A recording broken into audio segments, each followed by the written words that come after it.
Here with Monmouth University head men's basketball coach King Rice. As this week the Hawks host in-state rival Fairleigh Dickinson before traveling to Sacred Heart on Saturday.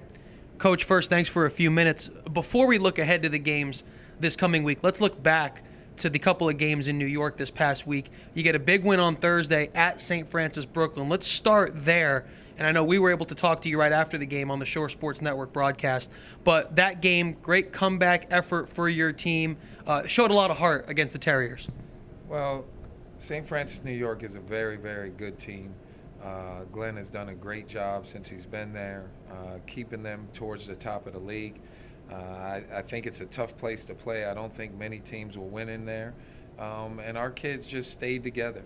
We were missing some guys, and when you're missing guys, someone usually steps up, and we had a bunch of guys step up, and we just really stayed together, took really good shots on offense, and really played hard defense, and that was able to get us over the top. You know, some of the things that we saw in that game, you know, Jesse Steele looks to be returning to the Jesse Steele of last year. You led your team in scoring that game, but the production out of some of the other guys, Christian White, Tyrone O'Gara, who are starting to, I think, you know, get a better sense of how they work into things. They were really impressive, and it continues a string for Tyrone of playing well since being inserted in the starting lineup. But we see it from Christian every day in practice. Really good to see him start to have the same confidence in the games. Well, Christian had been playing backup point guard behind Jesse, and we were kind of giving him spot minutes, he and Jalen. And Christian is one of the best shooters that we have on the team. He scored a lot of points in high school. He wanted to be a point guard, so we were trying to keep him in that spot. But he brings a lot of things to the table and being able to shoot the ball and deliver the ball to people. So we gave him a chance on the wing, and he really thrived on the wing. And we thought he would get to that at some point. Wasn't sure it would happen this year, but very excited for Christian White. He's a hard-working kid. He's a great student, and he just tries to do everything that the coaches want him to do. So I'm very happy for him. Tyrone O'Gara, Tyrone is just an energizer bunny. He's the guy that's going to go after all the boards. He's going to play extremely hard. He's very, very tough. A great second jumper. Once he shoots, he can go get it again quickly. And once he gets stronger, I think Tyrone will turn into a dominating force on both ends. And right now, it's more on the defensive end. And to kind of put both those games into one thought, you know, the game Thursday at St. Francis, the game Saturday at LIU Brooklyn, something that we seem to notice, you know, right away is just the intensity of the team seemed to just ratchet up that much more from the previous two NEC games. And not sure what you said, what went over in practice, but the team appears to be that much more aggressive, both offensively and defensively.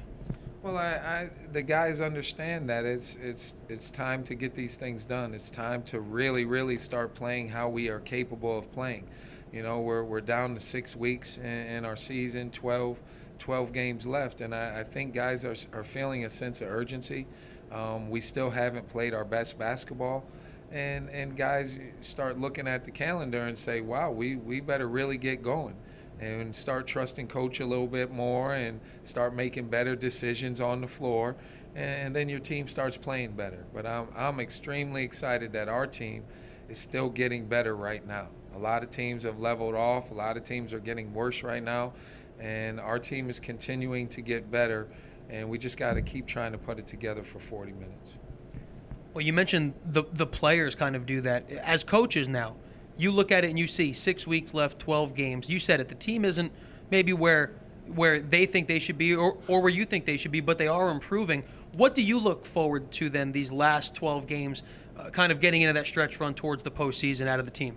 Well, I'm looking forward to protecting our home court. I think we have to do a better job of that. I think we have to be consistent on the shots that we take. And I think we're improving on that. And you see, even without some guys, the last 2 games we scored 71 and 65 points. We hadn't been scoring like that. So we're just getting better. So I'm looking forward to practice every day. I'm looking forward to their effort. We still can play harder, and we still can play smarter.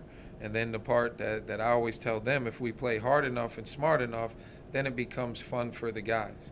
And I started seeing some smiles this past weekend on their faces while they were playing. And that makes it exciting for the coach. And Coach, to quickly shift to the games this week, Thursday you have the rivalry game with Fairleigh Dickinson, the in-state rivalry game here, before going up to Connecticut against Sacred Heart on Saturday. Quickly touch on FDU first. They are a team that has players that can score. Like you said, most teams in the league, they've been up and down this season, but they do present some challenges for your team. Well, FDU played us a very tough game here. As you say, they have multiple guys that can score. They play fast. They like to try to get after you on the defensive end. This is going to be a tough game for us on Thursday night because they're coming in here thinking that this is a game to put them over the hump, and we're definitely trying to protect our home court. They're very athletic. Greg Vitrone does a good job. He has a lot of new pieces that weren't there last year that they have better chemistry this year, and we need to play how we've been playing lately to be able to win that game. And then Sacred Heart, I don't like to jump too far ahead, but Shane Gibson is probably the best scorer in our league, has been for a couple of years. And Coach Bike has over 500 wins, and I'm almost to 20. So it's probably a mismatch a little bit with a head coach that's been doing it a long time against a rookie guy. But like I said, our team is continuing to play better. Our kids are still excited about this season, so I'm looking for good things to continue to happen. Well, Coach, we'll be looking for those things as well. We appreciate a few minutes here during the week. Good luck against the Knights and the Pioneers. Thank you so much, Eddie, and we need all the fans to come out and support Monmouth basketball. You heard Coach say it. Tickets still available for the Thursday game with FDU. You can call 732-263-5735 or email hawktickets@monmouth.edu. And we'll see you this Thursday night at the MAC at 7 p.m.